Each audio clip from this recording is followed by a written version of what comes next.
નમસ્કાર મિત્રો, ગુજરાત માધ્યમિક અને ઉચ્ચતર માધ્યમિક શિક્ષણ બોર્ડ ગાંધીનગર દ્વારા ધોરણ 10 અને ધોરણ 12ની જાહેર પરીક્ષા 27/2/2025થી શરૂ થવા જઈ રહી છે.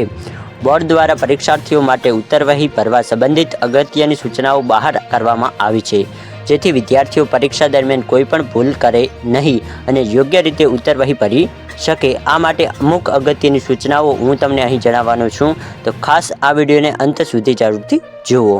તો પરીક્ષાર્થીઓ માટે મુખ્ય અગત્યની સૂચનાઓ.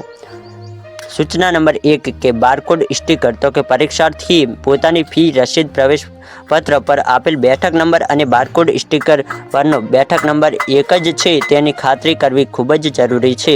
બારકોડ સ્ટીકર ચોંટાડવાના નિયત ખાનામાં જ ચોંટાડવું અને તેની સાથે કોઈ ચેડા કરવા નહીં.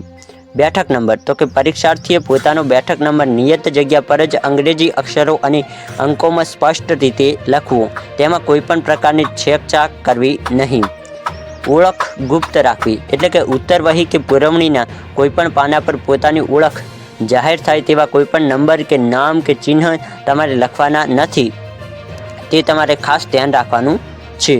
જવાબવહી નંબરની ખરાઈ, એટલે કે વર્ગખંડમાં હાજર રિપોર્ટ પત્રકમાં આપેલ જવાબવહી નંબર અને બારકોડ સ્ટીકર પરના નંબર બેઠક નંબર સાથે ખાતરી કરીને જ સહી કરવી. તો કે તમારો જે નંબર છે તે તમારે દેખીને જ સહી કરવાની છે કે તમે તમારા નંબરમાં જ સહી કરી રહ્યા છો. ખાખી સ્ટીકર, એટલે કે પરીક્ષા સમય પૂર્ણ થયાના 10 મિનિટ પહેલાં મુખ્ય જવાબવહી અને પુરવણી પર ખાખી સ્ટીકર નિયત જગ્યાએ ચોંટાડવાનું રહેશે. પેનનો રંગ, એટલે કે જવાબવહીમાં લખાણ માટે માત્ર ને માત્ર વાદળી રંગ, ભૂરો રંગની શાહી બોલપેનનો જ ઉપયોગ કરવો. અન્ય કોઈપણ રંગની પેનનો તમે ઉપયોગ કરી શકશો નહીં. મથાળા અને પેટા મથાળા નીચે લીટી દોરવી માટે પણ તેના માટે પણ તમે આ બે રંગનો જ ઉપયોગ કરવો. બીજા કોઈપણ પ્રકારની બોલપેનનો ઉપયોગ કરવો નહીં અને ખાસ કરીને લાલ બોલપેનનો ઉપયોગ કરવો નહીં. ઉત્તર લખવાની રીત. તો કે ઉત્તરવહીના દરેક પાનાની બંને બાજુએ લખવું. દરેક વિભાગના પ્રશ્નોના ઉત્તર અલગ વિભાગ પર લખવા.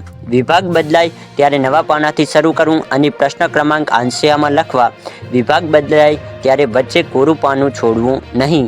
જે પ્રશ્નપત્રમાં વિભાગ ન હોય તેમાં પ્રશ્નો સળંગ લખવા અને નવો પ્રશ્ન નવા પાનાથી શરૂ કરવો. બે પ્રશ્નો વચ્ચે કોરું પાનું છોડવું નહીં. પેપર પૂરું થયા બાદ બાકી રહેલા કોરા પાના પર ઊભી લીટી દોરવી. જવાબદારી. ઉપરોક્ત સૂચનાઓનું પાલન ન કરવા બદલ વિદ્યાર્થીને અને ખંડ નિરીક્ષણ બંનેને જવાબદાર રહેશે. પુરવણી બાંધવી. ખાસ તમારે ધ્યાન આપવાનું છે કે પુરવણી બાંધવા માટે બોર્ડ દ્વારા જ આપવામાં આવેલ સફેદ મીણના દોરાનો જ ઉપયોગ કરવો, અન્ય કોઈપણ દોરાનો ઉપયોગ કરવો નહીં. તો કે આ ખાસ બોર્ડ દ્વારા આટલી સૂચનાઓ આપવામાં આવી છે, જેનું તમારે ખાસ પાલન કરવાનું છે. તો આ દરેકે સૂચનાને ધ્યાનમાં લઈને જ તમારે બોર્ડનું પેપર લખવાનું રહેશે. જો આ વિડીયો પસંદ આવે તો વિડીયોને વધુમાં વધુ શેર કરી શકો છો.